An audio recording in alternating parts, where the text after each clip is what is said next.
Hello guys, చూడండి ఈరోజు మా కర్రీ పాయింట్లో చికెన్ కర్రీ. సో ఇప్పుడు మనమైతే ఆనియన్స్ వేసుకోవాలి ఫ్రెండ్స్. ఆనియన్స్ వేసుకున్న తర్వాత అవి బాగా మగ్గనివ్వాలి. ఆనియన్స్ బాగా మగ్గిన తర్వాత ఫ్రెండ్స్ మనమైతే చికెన్ వేసుకోవాలి. అది బాగా ఉడుకుతూ ఉండాలి. ఒక 10 నిమిషాల పాటు బాగా ఉడకనివ్వండి. మనకేంటంటే చికెన్ ఉడుకుతున్న కొద్దీ కొంచెం వాటర్ అనేది బాగా వస్తుందన్నమాట. సో ఆ వాటర్ అంతా బాగా ఏమంటారంటే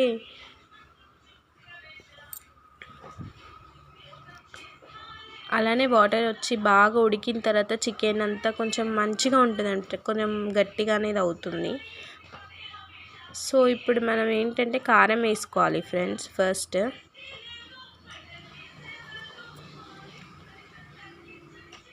సో మంచిగా ముక్కకు పట్టించేలాగా కలుపుకోవాలి.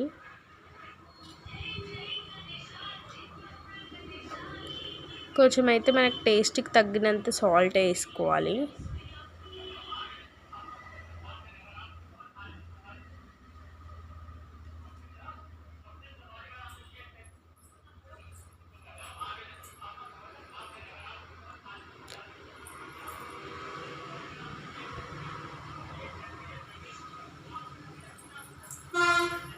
కొంచెం అయితే ధనియాల పొడి వేసుకోవాలి.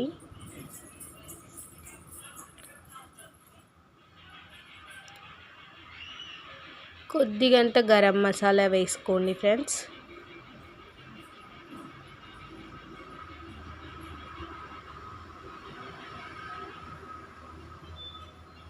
చూడండి ఫ్రెండ్స్, మనకు చికెన్ కర్రీ అయితే రెడీ అయిపోయింది ఫ్రెండ్స్. ఇప్పుడైతే కొత్తిమీర వేసుకోండి. మీకు ఈ వీడియో నచ్చినట్టయితే like, share, subscribe and comment చేయండి ఫ్రెండ్స్. బాయ్.